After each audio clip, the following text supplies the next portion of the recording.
جی السلام علیکم حضور. تھینک یو شمسی صاحب. سر اپنا ایک تو انتظار کی زحمت آپ کو اٹھانا پڑی, کچھ ٹیکنیکل معاملات ہوتے ہیں آپ کو پتا ہے, لیکن آپ ایک انتہائی شفیق اور مہربان ہیں اور پاکستان کے لیے ایک سوچتے ہیں. میں سمجھتا ہوں کہ ایک اہم ترین جو معاملہ ہے وہ پاکستان کا وہ نیشنل ریفارمز کے حوالے سے ہے, جس کا آپ آغاز کر چکے ہیں, اور اس پہ آج آرمی چیف نے بھی جو ہے وہ کہا ہے کہ مقامی صنعتوں کے فروغ سے خود انحصاری کا راستہ جو ہے اس کا تعین ہوتا ہے. اس حوالے سے ذرا بتائیے کہ یہ جو آرمی چیف کا ایک فوکس ہے, اس کا آپ کو کیا لگتا ہے کہ ہم ان چیلنجز سے یا اس طرح صنعت کو فروغ دے پائیں گے, اور اس کا طریقہ کار کیا ہونا چاہیے اگر کر سکتے ہیں تو ہم؟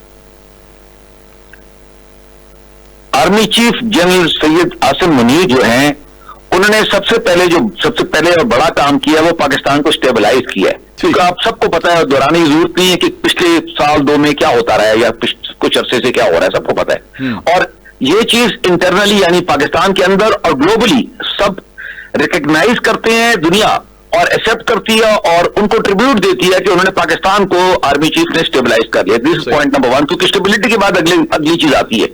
اور اس میں انارکی کو روکنا, اکانومی جو کریش ہو رہی تھی, ڈالر جو چڑھ رہا تھا, وہ لمبی کہانی ہے, میں تفصیل میں نہیں جاتا, سب کو پتا ہے وہ that is behind us and we are over the hill. کہ پاکستان جو ہے کچھ عرصہ پہلے یہ کہا جا رہا تھا اور انڈیا کا پروپیگنڈا ہو رہا تھا کہ پاکستان کو دیکھیں یہ ہو جائے گا وہ ہو جائے گا.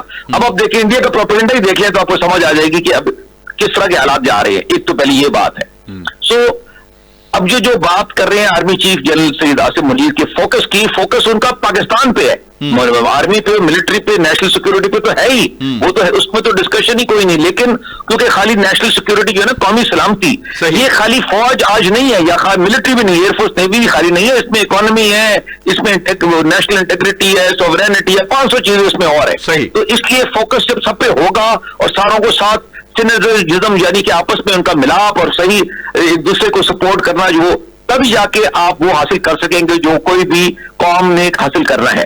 تو اس میں یہ جو اب بات ہو رہی ہے انڈیجنائزیشن کی بات آپ نے کی, جو انہوں نے کہا پاکستان کے اندر خود کفالیت اور اس کے علاوہ سیلف ریلائنس کی اور کرنے کی, یہ بیسک چیز ہے. آپ دیکھیں نا, میں اس کی مثالیں اب دیکھیں, میں باقی چیزوں میں تو بعد میں آتا ہوں, آپ اس کو لے لیں کہ پاکستان ایئر فورس جو ہے, جو آپ کو پتا ہے سب سے جنگ میں سب سے پہلا instrument of national defence and security and difference, اس کی پچھلے دنوں میں آپ نے دیکھا ہے کہ ابھی جو آرمی چیف خود گئے تھے اس کے اوپر چیف گیسٹ, وہاں پر نئے ویپنز اور پاکستان ایئر فورس کی ماڈرنائزیشن میں اس کے اندر کتنے ویپنز ہیں جو پاکستان کے اندر بنائے جا رہے ہیں اور کتنے باہر سے آئے ہیں اور کیسے ان کو آپس میں, میں ایک مثال دے رہا ہوں, ادھر سے شروع کر دینا.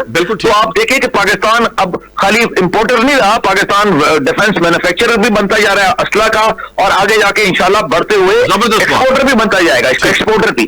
تو یہ ایک مثال ہے, اور اسی طرح بہت سی اور سی فیلڈ ہیں کہ یہ ساری فیلڈ جب ملیں گی نا تو تب آپ کی اکانومی بنے گی. اکانومی کو ایک سنگل آئٹم پہ تو نہیں نہ ہوتی. تو اس میں یہ پوائنٹ ایکسپلین کر رہا ہوں کہ army chief general Syed Asim Munir کا کمپریہنسو ہولسٹک ایک ویژن ہے, ایک ویو ہے, وہ پورے پاکستان کے لیے اور پاکستان کی بہتری کے لیے, بیٹرمنٹ کے لیے. اور وہ نظر آتا ہے کہ جب وہ آپ دیکھ لینا ایک ایونٹ سے دوسرے پہ نان سٹاپ کام کر رہے ہیں, تو کیا مطلب ہے اس کا مطلب یہی ہے نا کہ پاکستان کو سیکیور اور پراسپرس کیا جائے. کیونکہ میں as chairman P N R آپ نے کہا یہی کہتا رہا ہوں کہ اس وقت جو فوکس ہے نیشنل فوکس ہونا چاہیے دو چیزوں پہ, اکانومی اینڈ سیکیورٹی. یہ میں بار بار کہتا ہوں سیمینار میں, ٹی وی پہ, رائٹنگ میں, بالکل ہمیشہ. اور یہ کوئی بھی کہے گا دیکھیں تو وہ اس پہ خود ہی کر رہے ہیں اور وہ سب کو ساتھ لے کے چل رہے ہیں, اور اس سے انشاءاللہ اب وقت تو لگتا ہے ظاہر. آپ دیکھیں نا کوئی بھی کام بلڈ اپ کر رہا ہے, لیکن یہ کام شروع ہو گیا. ایئر فورس کی اور ملٹری کی اگزامپل دی ہے کہ ویپنز, ایک زمانہ تھا کہ پاکستان کے پاس کچھ بھی نہیں ہوتا تھا, ہر چیز امپورٹ ہوتی ہے اسلحے کی. آج آپ دیکھتے جائیں بنتا جا رہا ہے, اور آگے چل کے اور آپ یہ دیکھیں کہ اس کا جو اثر ہوا ہے وہ یہ ہے کہ پہلے کہتے تھے میں ایز اے ڈیفنس اینالسٹ بھی ہوں, جیو پولیٹیشین بھی ہوں, ملٹری ہسٹورین بھی ہوں, کہ جی بھارت جو ہے پاکستان سے نیوکلیر وار نہیں جیت سکتا. نیوکلیر وار میں تو کوئی ونر نہیں ہوتا, ڈیٹرنس کے لیے ہوتی ہے. آج حالت یہ ہے کہ بھارت پاکستان سے روایتی یا کنونشنل وار بھی نہیں جیت سکتا. ابھی اب سن لیں انڈیا کا پروپیگنڈا, وہ پروپیگنڈا کرتے ہیں, یہ نہیں وہ کہتے کہ ہم حملہ کر سکتے ہیں پاکستان پہ, یہ کر لیں گے وہ کر لیں گے. تو اس کی وہ بہت سی تفصیل ہے, میں اس میں نہیں جاتا, کیونکہ آج کا جو فوکس ہے وہ یہ ہے کہ پاکستان نے بہتری کی طرف جانا ہے. اب اس کے ساتھ ہی یہ جو آرمی چیف کر رہے ہیں اور باقی جو ادارے کر رہے ہیں, آئی ایس پی آر نے بہت کیا کام اس میں. دیکھیں یہ جو ملک کے اندر اسٹیبلٹی لانے میں آئی ایس آئی نے اور باقی سیکورٹی فورسز نے, لیکن اب جو ہاں ریکوائرمنٹ ہے نا وہ ہے کہ پولیٹیکل فورسز نے بھی اپنا کام کرنا ہے نا, کیونکہ دیکھیں نا پولیٹیکل سسٹم ہے, فوج تو کر رہی ہے لیکن فوج کے علاوہ بھی کسی نے کرنا نا.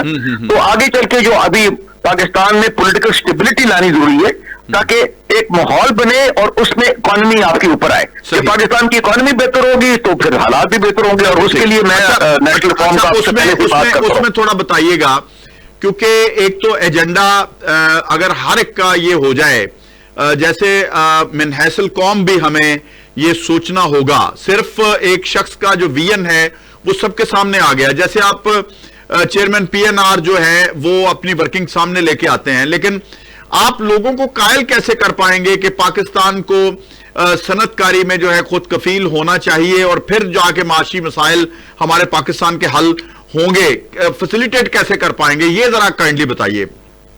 دیکھیے یہ تو اب اس میں آگے آرمی چیف تو کر ہی رہے ہیں اور کچھ اور بھی ادارے جو ہے وہ ساتھ کر رہے ہیں, لیکن اب الیکشن ہو رہا ہے, کیا جو بھی پولیٹیکل گورنمنٹ آتی ہے, جو بھی حکومت ہوتی ہے, اس نے بھی تو اب جو پالیسیز لانی ہے نا, اس میں تو بیسک چیز پالیسیز ہے. دیکھیے نمبر 1 آپ نے انویسٹر کانفیڈنس, آپ نے انویسٹر کانفیڈنس لانا ہے تاکہ انویسٹمنٹ آئے, لوکل بھی آئے اور بیرونی ملک بھی آئے, یعنی for F D I, foreign direct investment آئے. یہ تبھی ہوگا نا. آپ ملکوں کو دیکھیں, ترکی نے کیسے اکانومی بلڈ کی, ایون چائنا نے کیسے کی, انڈیا اور بہت سے ملکوں نے اس میں انہوں نے انویسٹمنٹ اٹریکٹ کی. تو اس کے لیے آپ کو پالیسیز لانی پڑیں گی, اور وہ پالیسیز جو ہونی چاہیے وہ انویسٹر فرینڈلی بھی ہونی چاہیے, یعنی کہ بزنس والا جو کرتا ہے یا اس کے اندر آتا ہے صنعت کار, تو وہ تو منافع کے لیے آتا ہے, تو اس کو وہ فائدہ بھی نظر آئے گا نا, اور اس کو سیکورٹی بھی ملنی چاہیے. یہ نہیں کہ جی آج پالیسی ہوگی اور کل شام کو چینج ہو جائے گی. تو there has to be stability political also, stability in policies also نا, and longevity, یعنی کہ یہ دیر پا ہوں گے. یہ تو پہلا سٹیپ ہے نا. دوسرا پھر آپ نے انسینٹیو دینے ہیں نا. دیکھیں آپ کے اندر پاکستان میں بہت ٹیلنٹ ہے. ہمارا مسئلہ یہ ہے, جس وجہ سے میں نیشنل ریفارم کی بات کرتا ہوں اور موومنٹ چلا رہا ہوں, وہ یہ ہے کہ پاکستان کے جو وسائل ہیں اور پاکستان کا جو ٹیلنٹ ہے, جو جینیس ہے پاکستان کے لوگوں کا, وہ اس وقت استعمال نہیں ہو رہا, کیونکہ یہ حالات ایسے بنے ہوئے ہیں یا نظام ایسا چل رہا ہے کہ لوگوں کو جن کے پاس یہ ہے بھی, دولت بھی ہے, وہ بھی کئی لوگ نہیں استعمال کر سکتے اس طرح, اور اس کو بزنس میں لے کے آئے, یہ جو انسیکیورٹی ہے, میں اس کو اس طرح کہہ دیتا ہوں, جو ایک انویسٹر کی انسیکیورٹی ہے, وہ کس طرح ہم دور کر سکیں گے؟ انویسٹر کی انسیکیورٹی تو دیکھیں جی, پہلے تو آپ نے یہ ایک دیکھیں جن ملکوں کو پہلے مثال لے لینا کہ کون سے ملکوں, یہ جو نئی اکانومیز ہیں ویسٹرن ورلڈ یا یورپ یا امریکہ, تو پچھلے تقریباً 100 سال یا اس سے زیادہ کا ڈیولپ ہوا ہوا ہے نا جنرلی عام طور پہ. لیکن یہ جو آپ دیکھیں نا, آپ فار ایسٹ میں جو ملک بنے ہیں, اوپر آئی ہیں اکانومیز, جو مڈل ایسٹ میں آ رہی ہیں, وہاں آپ دیکھیں, اب آپ شہر ہے دبئی کی ایگزامپل لے لیں, وہاں پر پراپرٹی کا لوگ وہاں انویسٹ کیوں کرتے ہیں, پراپرٹی کا رشین بھی لیتا ہے, چائنیز بھی لیتا ہے, امریکن, اس کو یہ فکر نہیں ہے کہ اس کو کوئی قبضہ کر لے گا, وہ کسی اور کے نام ہو جائے گی, کچھ یہ ہو جائے گا, وہ ہو جائے گا. تو آپ نے, میں مثال دی ہے میں نے, اسی طرح اور چیزیں, میں نے خالی پراپرٹی تو ایک آئٹم ہے نا کہنے کا, آپ نے اس کو, آپ نے نمبر 1 سیکیورٹی کا مطلب ہے کہ ایک ماحول بنانا ہے, اور اس میں آپ نے لانگیوٹی, یعنی کہ وہ جو پالیسیز ہیں وہ پکی ہیں, فار ایگزامپل 10 سال کے لیے, 20 سال کی. یہ نہیں ہے کہ جی آج پالیسی ہے تو کل شام کو چینج ہو جائے گی, پرسوں کوئی غور لے آ کے کر لے گا. یہ اس کے لیے کانسٹیٹیوشنل, یعنی کہ government back and presidential degree ہونی چاہیے کہ جی یہ, میں نے گوادر شروع کیا تھا, آپ کو پتا ہے میری کتاب گوادر گلوبل چیس بورڈ پہ, تب بھی میں نے یہی کہا تھا, اور کہ یہ آپ اس کے لیے پریزیڈینشیل آرڈرز نکالیں, ڈگریز نکالیں, اور اس کو آپ ایک قومی سطح پہ کریں نا, اس کو آپ سیاست یا کسی کے انٹرسٹ میں نہ رکھیں, اس کو آپ رکھیں اس سے اوپر. اکانومی کو آپ ڈائیورس کر دیں پالیٹکس سے, کہ اس کا اس سے کوئی تعلق نہیں ہے کہ جی کون آئی, حکومت کس کی ہے, 19-20 تو ہوتا ہے. آپ دیکھیں امریکہ کو لے لیں, زبردست, آپ یہ دیکھیں امریکہ میں الیکشن ہوتا ہے, یعنی پالیسیز میں کنسسٹنسی. جی بالکل. اب یہ دیکھیں نا امریکہ کے لیے نا, تو اس کو نمبر 1 اکانومی امریکہ کی. اب یہ دیکھیں نا کہ دنیا کی بڑی اکانومیز کون ہے, امریکہ کی نمبر 1 اکانومی ہے. ادھر یہ نہیں ہوتا کہ آج ٹرمپ کی حکومت ہے تو یہ اکانومی ہو جائے گی, بائیڈن کی حکومت ہے تو وہ ہو جائے گی, ایسے نہیں ہوتا. اکانومی تو وہی چلتی رہتی ہے, باقی تو پولیٹیکلی فیس چینج ہو جاتی ہے. چائنا کو لے لیں, چائنا میں تو ایک ہی پالیسی چل رہی ہے, ایون رشیا میں وہ لے لیں, سعودی عربیہ کو لے لیں. تو آپ کنسسٹنسی اور اسٹیبلٹی اور پالیسی میں لانگیوٹی یہ چیزیں لائیں گے نا, اور لوگوں کو آپ نے بہت اچھا کہا سیکورٹی دیں گے, تو خود ہی اکانومی بہتر ہوگی. یعنی لوگ جو ہیں ان کا کانفیڈنس ہمیں بحال کرنا ہوگا. اچھا, دوسرا مجھے یہ بتائیے کہ یہ جو پاکستان میں ہم نے ایک تو صنعتوں کے حوالے سے ہو گیا, ایک گرین پاکستان کا جو ویژن ہے آرمی چیف کا, جس میں ہماری جو ہے کاشتکاری کے حوالے سے ہماری ریڑھ کی ہڈی کہا جاتا تھا ہماری جو اپنا کسان کو اور ہماری زراعت کو، اب وہ بھی اس کی بحالی بھی کچھ ہو سکے گی یا یہ ہاؤسنگ سوسائٹیز ہی بنتی رہیں گی، لوگ پلاٹ کاٹ کاٹ کر بیچتے رہیں گے؟ نہیں، آپ کو ایگریکلچر جو کہہ رہی ہے گرین پاکستان آرمی چیف نے بھی کہا ہے، اور ویسے بھی ریکوائرمنٹ ہے، it is need of the hour ہے. آپ یہ دیکھیں نا کہ آپ کی آبادی کتنی ہے، آپ تقریباً 25 کروڑ کی آبادی ہے آپ کی، آگے جا کے آبادی بڑھ رہی ہے، دنیا کی چوتھی پانچویں بڑی آبادی بن جائیں گے. تو آپ اس کو کھانا کھلانا ہے کہ ان کو بھوکا رکھنا ہے، آپ نے ظاہر ہے آپ نے ان کو اچھا فیڈ کرنا ہے، ٹھیک ہے نا.